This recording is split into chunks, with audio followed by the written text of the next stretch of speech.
From an outspread position of your fingers and thumb, roll your fingertips into your palm, and then overlap your thumb tightly over your clenched fingers.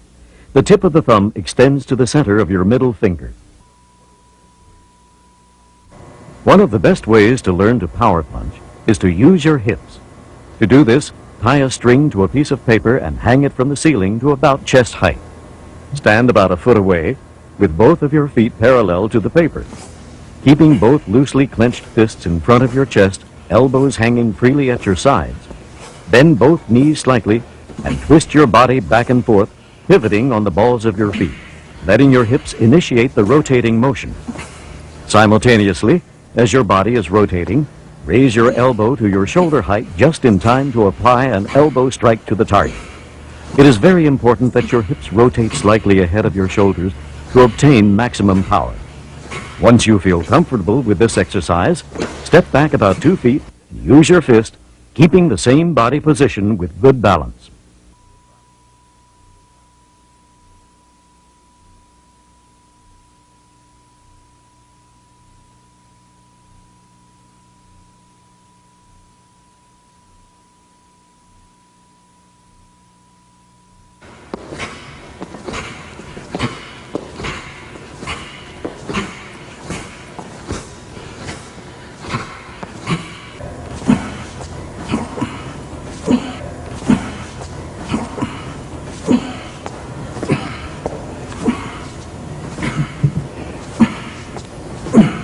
Once you have grasped this way of hitting, you can begin to work on your power blows by hitting the heavy bag.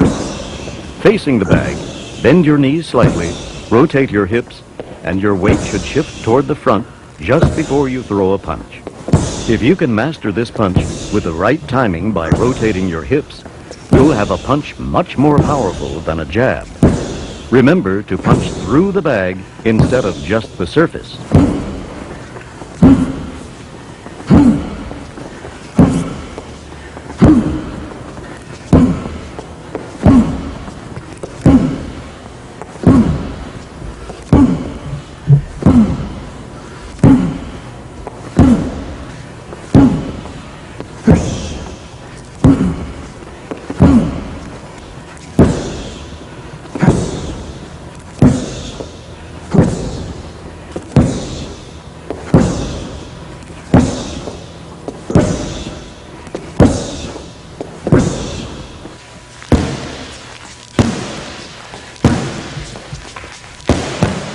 Besides the heavy bag, there are other types of equipment that will supplement your punching training.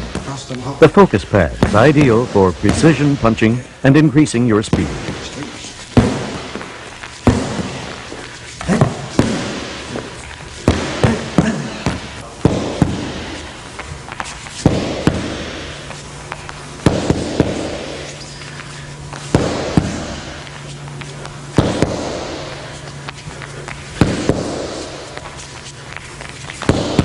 The shield is more solid than the focus pad and will not give in, thus giving the puncher a completely different feeling upon contact.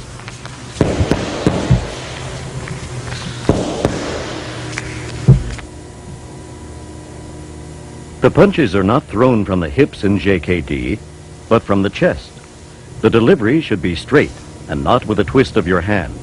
If you twist your hand, the knuckles will align horizontally at impact, but if you deliver straight out, it will hit the target either vertically or obliquely. Consequently, it is important that you strengthen and toughen the 3 knuckles that make impact.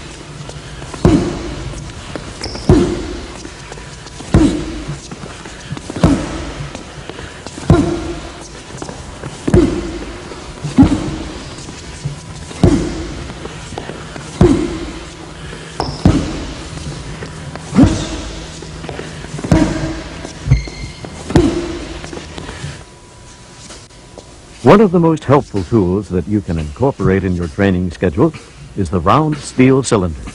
The cylinder, weighing about a pound, fits snugly in the hand.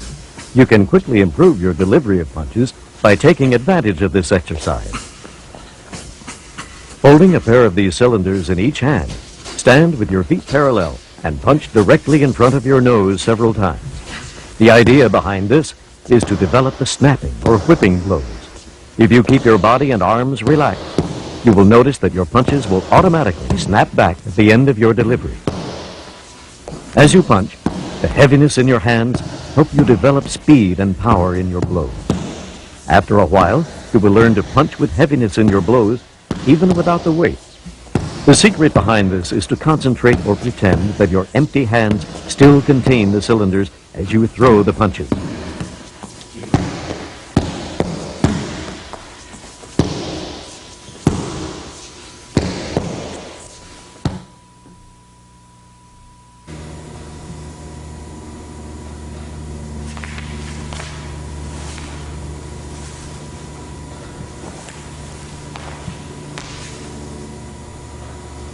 To execute a powerful side kick, stand with your feet apart and parallel to each other.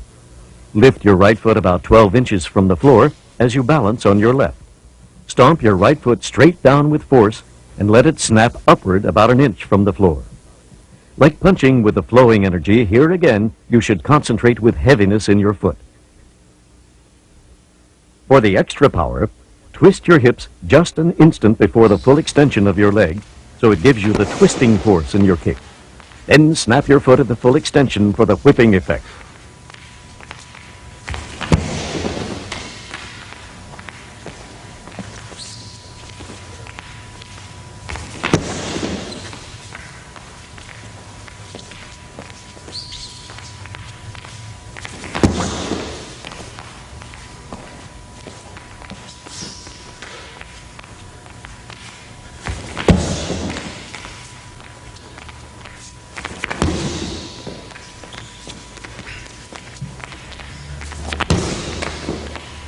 After you have the knack of doing the side kick, you are prepared to kick the heavy bag.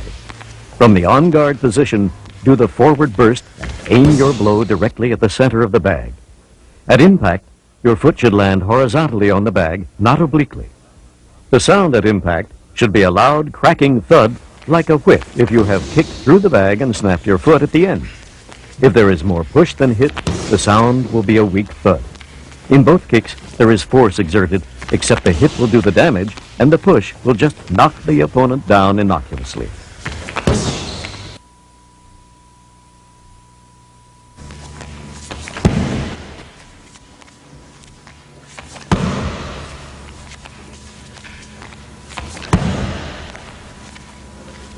Although the front kick is not as powerful as the side kick, you can increase the explosiveness of your kick by using your hips.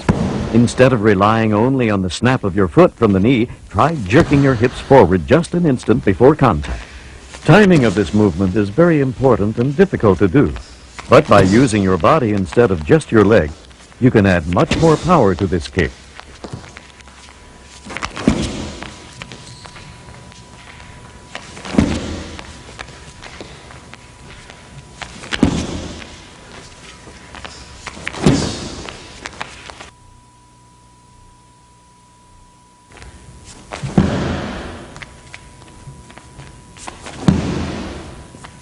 Like the front kick, the inverted kick is delivered in a similar snapping motion, except that your foot is angled out toward your opponent's body and contact is made with the top of the foot.